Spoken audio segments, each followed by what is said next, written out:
La República en su visita oficial a China para afianzar la relación con el país asiático como socio estratégico, así fue el anuncio gubernamental. Suscribió con el mandatario chino Xi Jinping, no sé si es lo contrario. Jinping. Bueno, no repito aquí el nombre, el apellido de nuestro vicepresidente.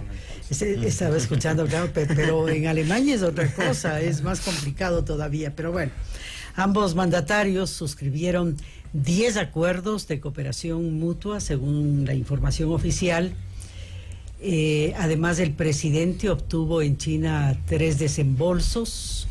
Son 900 millones de dólares con la tasa de interés más baja de la historia. Estamos hablando de 6.5 puntos. 30 millones de cooperación no reembolsables y 69.3 millones al 2% para reconstrucción, para la reconstrucción en Manabí y en Esmeraldas, precisó el presidente. ¿Qué alcance tiene estos acuerdos? ¿Cuál es la importancia para el Ecuador económico de ampliar nuestras relaciones con el mundo, un mundo globalizado? Lo vamos a analizar con nuestros invitados. El doctor Pochu Lee es académico, es investigador. El ingeniero Patricio Alarcón, presidente del Comité Empresarial Ecuatoriano. Sean ustedes bienvenidos, buenos días. Doctor Pochu Lee, bienvenido. Yo quisiera partir con su visión. Usted es un experto en esta materia de las relaciones con China, Ecuador-China. ¿Cómo las mira usted? ¿Qué lectura le provoca y qué reflexión? Buenos días, Carvita, Andrés, Patricio. Y a todos los radiodientes. Y bueno, yo creo que esa visita era necesaria. El peor trabajo que puede tener el ministro de Economía a fin de año es justamente cómo hacemos cuentas, balanceamos. Yo creo que era necesario ese viaje, no solo por los créditos, sino también por estas razones de geopolítica estratégica. Como sabemos, hay una acumulación de 10 años de una deuda que no se va a resolver en 2 años de gobierno, 4 años tal vez. Entonces era necesario ir a conseguir créditos con quien sea posible. Si hablamos de estrategia, lo que me interesó mucho también, aparte de eso, es que tal vez tengamos la probabilidad de ser miembro de el AIIB, o el Banco Asiático de Infraestructura e Inversión. ¿Qué es esto? ¿Por qué es importante? ¿Qué es eso? Básicamente es el nuevo Banco Mundial, pero en vez de ser dirigido por el G7, es dirigido por China y otros países emergentes. Entonces, la idea de ser miembro de esa es porque existe un gran proyecto de 2 rutas de seda, ¿no? Una ruta que es la de Marco Polo, que se va de Xi'an hasta Bélgica y de ahí regresa al Medio Oriente a través de trenes. Y la otra sería la ruta marítima que conecta varios puertos, básicamente todo lo que es sureste de Asia, la India, Pakistán, Medio Oriente y otra vez entre Europa. Entonces, solo este proyecto tendríamos involucrados a 86 países, tiene los recursos, un 75% de los recursos energéticos del mundo. Se estima más o menos que al año se invertirían 900 mil millones en inversión de infraestructura. Entonces, decimos, ¿Cómo nos beneficia a nosotros? ¿Cómo nos beneficia? Si es que somos accionistas, ¿sí? Como miembros, porque cuando usted es miembro es un voto, un dólar, un voto. Usted puede involucrarse, una es a través de los dividendos que le pagan, porque al final esto es un negocio. O la otra es si es que nosotros tenemos ciertas tecnologías o podemos formar parte de esas contrataciones en lo que es infraestructura. Y como somos socios también podemos involucrarnos en lo que es el comercio. Entonces potencialmente es un gran proyecto que podríamos involucrarnos y formar parte de una iniciativa de países emergentes que nunca ha sucedido en la historia. Esto siempre es dominado por el Banco Mundial y el FMI. Doctor Alarcón, bienvenido, buenos días. ¿Cuál es la evaluación que usted hace de los anuncios del presidente desde Chile? Ingeniero, si quiere, Patricio doctor. Alarcón. Ingeniero, aquí estamos ya con el doctor. Carmen, buenos días. Andrés, buenos días. Pochu, qué gusto compartir esta entrevista contigo. Mire, yo creo que la visita fue muy importante.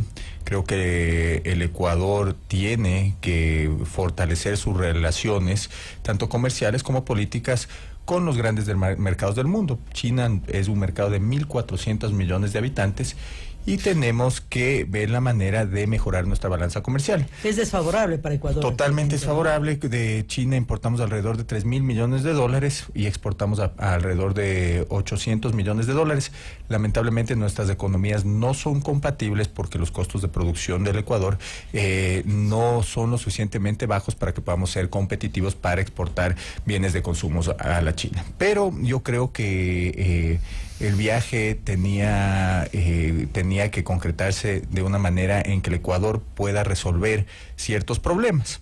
Se obtuvieron 900 millones de dólares a una tasa que no fue la más baja históricamente de la China, porque ya se consiguió en el 2010 un crédito a una tasa de interés del 6%. Lo positivo del crédito que se obtuvo es que no se comprometió petróleo y que tampoco se comprometió inversión.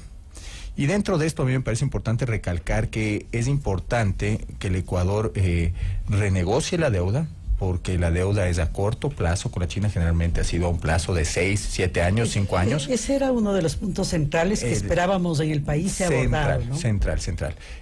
Porque la deuda con la China ha tenido plazos del 7 a 6 años a tasas de interés de alrededor del 7,5%, muy desfavorables para el Ecuador. Y más allá de desfavorables para el Ecuador, lo que ha sucedido, que no sucede con los multilaterales del Banco Mundial, el Fondo Monetario Internacional, es que no solo que hemos comprometido petróleo, lamentablemente en la China, cuando se ha trabajado también con la banca de inversión, se ha comprometido proyectos, y al comprometerse proyectos, lamentablemente se ha incurrido en malas prácticas de sobreprecio y de coimas. Lamentablemente así ha sido. Entonces nos han prestado dinero a tasas altas para construir obras que no sirven en este momento y para entrar en un proceso de coimas. Entonces, lo primero sería, señores, sentarnos a decir si es que se puede. Obviamente no se va a resolver el mal manejo, el desastre que cometió el gobierno anterior con un endeudamiento irresponsable con la China. Yo estoy de acuerdo con el doctor, eso no se va a resolver en un viaje. Sin embargo, eso es lo que debemos hacer. ¿A qué plazo podemos extender esa deuda por las condiciones que tiene el Ecuador en este momento económicas? Y sobre todo, ¿cómo vamos a recuperar el dinero que se ha perdido por las malas prácticas en la construcción de la infraestructura por medio de la inversión de la China? Entonces, esos son temas muy importantes. Pero esto no se abordó.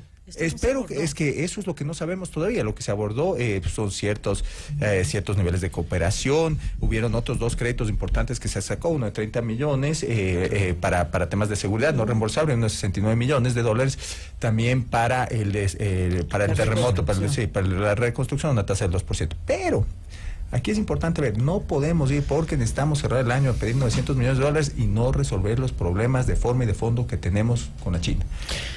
Pochuli, economista, cuéntenos un poco su impresión a propósito. Se dice que negociar con un gobierno como el chino es difícil porque su cultura es como un poco indescifrable, difícil de llegar, que en fin, que son complicados en el tema de negociación. Y por eso tal vez Ecuador desaprovechó, creería, la oportunidad justamente de renegociar lo que se mencionaba hace un momento, el tema de los contratos, o señalar los problemas que tiene Coca-Cola Sinclair a través de la empresa Sinohydro. Es decir, ¿eso eran temas que debieron haberse abordado o creería que no era el marco adecuado a propósito de ir a conseguir dinero, préstamos? Bueno, pensemos.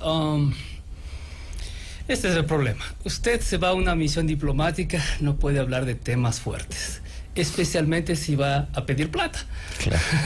Entonces, no quiero ir a pedirle plata y al mismo tiempo reclamarle la garantía de las obras malas que han hecho. Y debiendo, además. Entonces, bueno, por diplomacia no era conveniente, China no era hizo prudente. 8.000 millones, ¿no? Suma ahorita con el nuevo préstamo 900 millones de 7.500 millones. 7.500, sí. Entonces no era oportuno. Era oportuno. ¿Y por qué es difícil negociar con China? Es porque las decisiones se hacen desde arriba para abajo.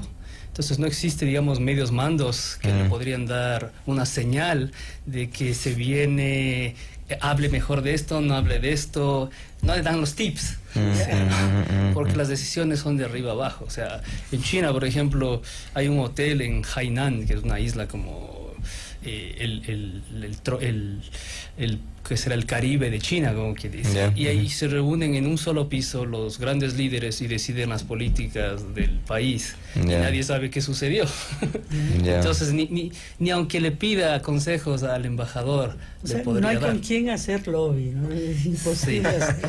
Es, como digo, es una estructura donde manda un élite, un comité de 7, y ellos deciden la política. Claro que están asesorados y tienen un círculo interno, pero la mayoría de nosotros no estamos en ese círculo y no podríamos salir o tener una idea de cómo negociaríamos o qué están pensando los líderes. Lo que van a decir es lo estándar. Siga los préstamos, lo que nos deben, tienen que pagarlo de vuelta, y si es que quiere más, estas son las nuevas condiciones, que es lo que nos sucedió.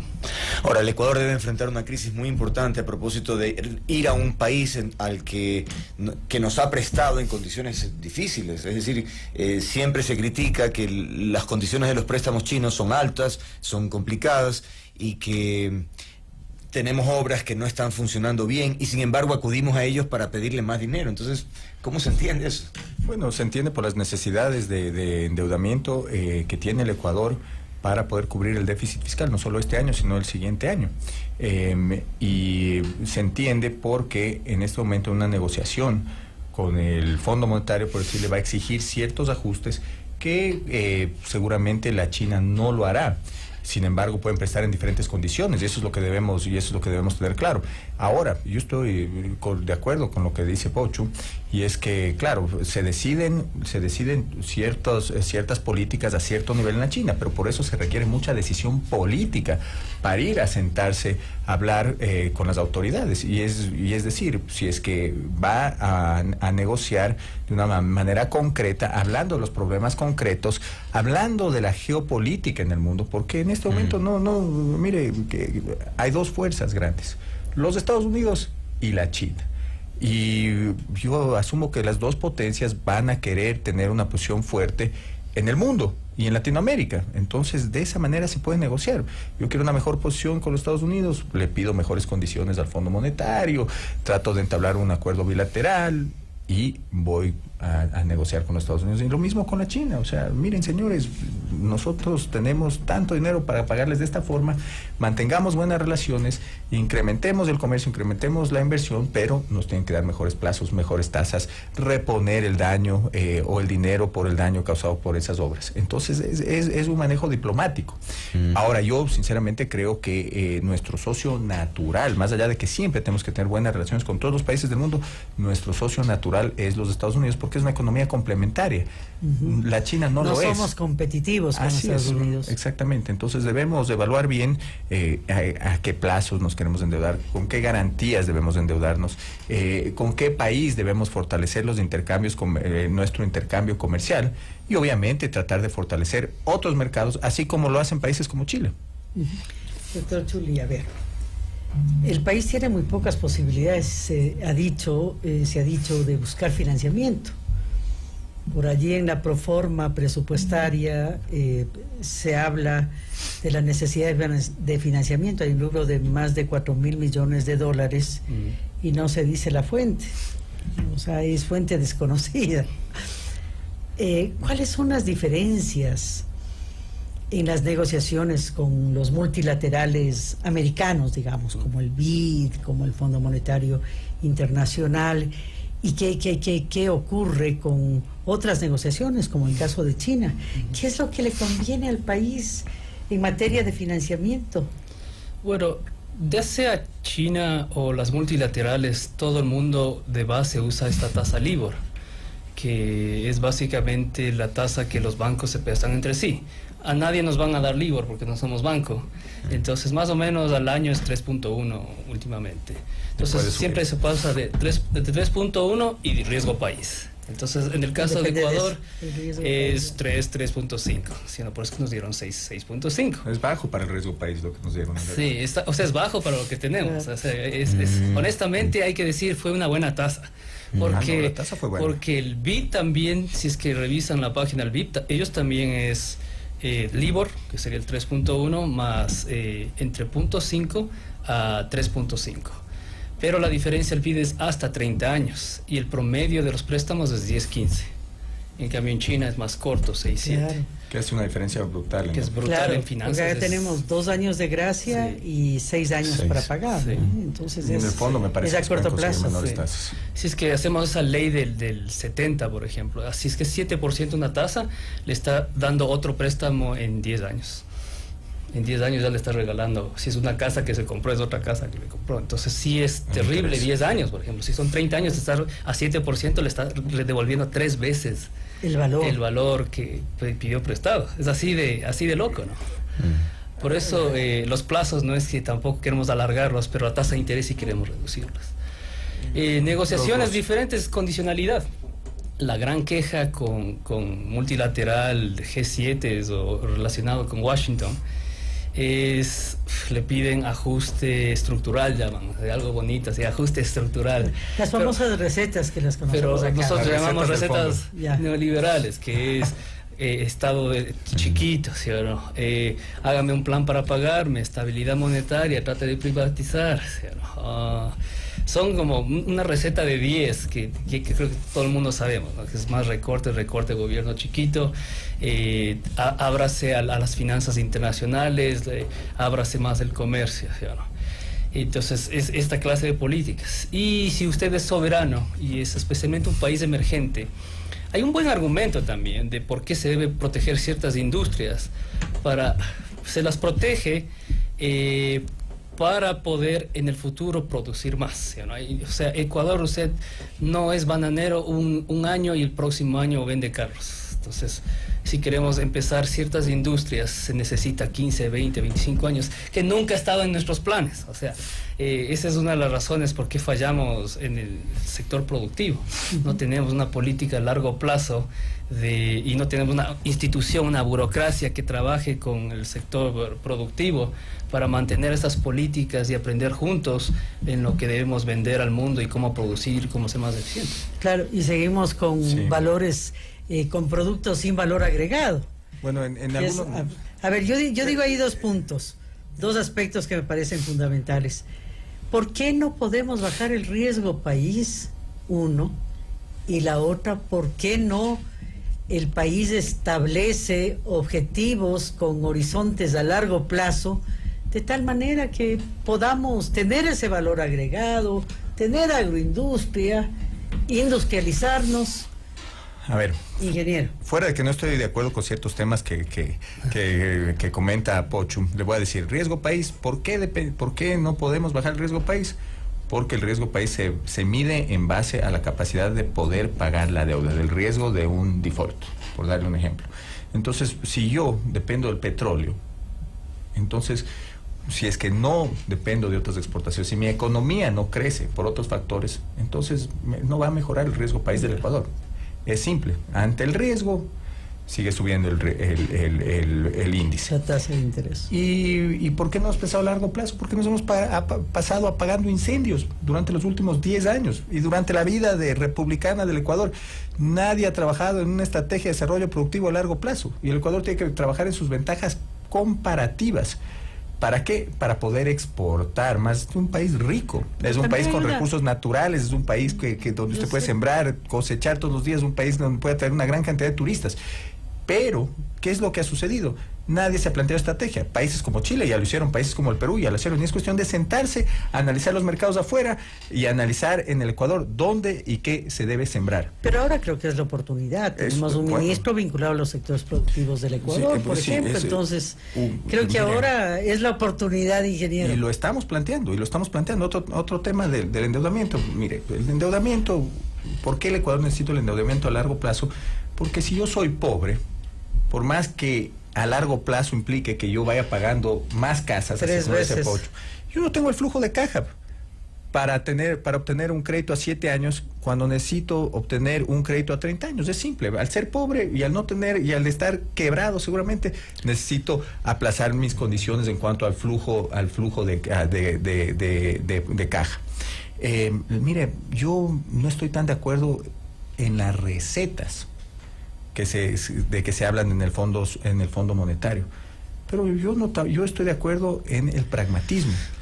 Ha sido probado en Latinoamérica y en muchas partes del mundo que no se puede mantener un Estado grande, que la población no puede trabajar para pagar burócratas, que los burócratas tienen que servir a los ciudadanos, y debemos cuestionarnos que si 600,000, si 16 millones y medio de ecuatorianos deben trabajar para pagar el gasto de 600,000 burócratas. Entonces eso ya son maneras de ver el manejo económico. La soberanía y el proteccionismo, ¿a qué nos han llevado? No nos han llevado nada. Es un país proteccionista durante los últimos años, que no ha podido, no se ha atrasado en llegar a acuerdos comerciales para hacer que su economía crezca. Entonces, mire, más allá de la receta del fondo, el Ecuador tiene que tener un manejo eficiente de su economía, tiene que abrir mercados, tiene que traer divisas, tiene que atraer inversión, y tiene que trabajar con créditos blandos, porque no tiene la capacidad de pago adecuada para endeudarse a menor plazo y a tasas que no son convenientes. Estados Unidos y China, decíamos, son potencias que de alguna manera equilibran el poder en el mundo. Y yo quería en este momento tratar de desvirtuar o acentuar algún mito sobre la producción china, porque en el Ecuador por lo menos hay esta sensación de que muchos productos chinos no son de buena calidad, es decir, o que son mucho más baratos, o también las grandes obras como Coca-Cola, que también adolecen de fallas. Entonces, en minería también, como que descuidan protocolos, como que no están que no son muy preocupados con cierto tema de calidad. ¿Eso es así o es un mito que se ha creado, señor Pochuli? Es un mito, porque lo que está sucediendo realísticamente en China, ellos ya no quieren ser la fábrica del mundo, ellos quieren actualizar su producción. Es uno de los países más innovadores, el que registra más patentes en el mundo, por ejemplo, hoy en día. Entonces ellos quieren dejar esto de la mala calidad. Es parte del desarrollo. Si usted hacía esta pregunta en los años 70, Japón era como comprar en China. Era pésimo, y hoy en día lo mejor es japonés. Entonces es parte del desarrollo. Es también economía, porque es un problema de demanda.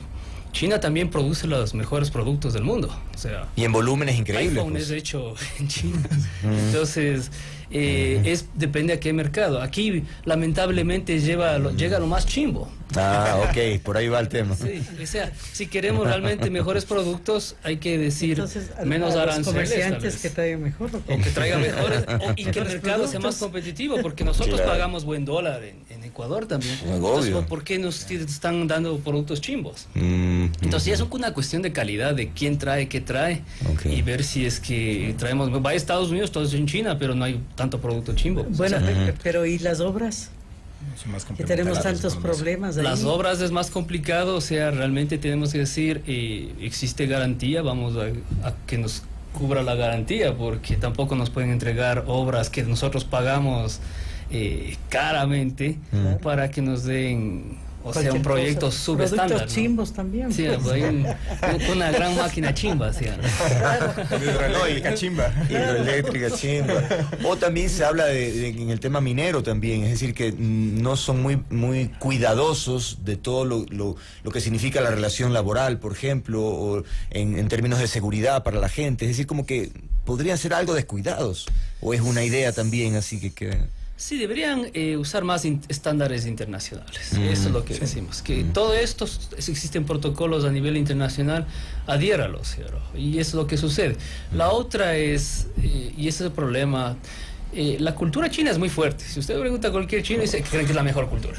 Entonces, es difícil porque cualquier campamento usted va, ellos quieren comer comida china, solo andan con los chinitos, quieren ver televisión china. Entonces existe después estos roces culturales de que no entiendo los otros trabajadores locales cómo hago. Entonces yo siempre he dado estas recomendaciones a los amigos hacedores políticos allá, de que deberían investigar cómo aculturarse un mínimo donde vayan a hacer las obras, porque es necesario esta convivencia. Ingeniero Alarcón, ¿cómo hacemos pues para traer productos que no sean chimbos? Mire, yo creo que eso va a ir cambiando, va a haber una evolución, además porque cada vez China sigue aumentando su consumo, por la simple ley de la oferta y la demanda, China se consumirá lo suyo, y los precios seguirán incrementando, la calidad seguirá incrementando. Lo que debemos prevenir en el Ecuador es la subfacturación. Hay mucha queja de que llegan productos a bajo precio y eso se puede controlar de alguna manera u otra. Antes teníamos una verificación de las facturas para importar, las verificadoras cumplían con un trabajo. Eso ya no se lo hace, debemos retomar algún tipo de control. ¿Qué se debe controlar cuando se importa o cuando se trae empresas para que trabajen en el Ecuador? Es que se cumplan las leyes laborales en el Ecuador. Contratar a extranjeros está bien, pero se deben cumplir las leyes laborales también de extranjeros y de los ciudadanos ecuatorianos. Eso es muy importante. Y ahora hay muchas certificaciones, ¿no? A empresas que no tengan las certificaciones adecuadas, no se les debería permitir que construyan especialmente proyectos de infraestructura.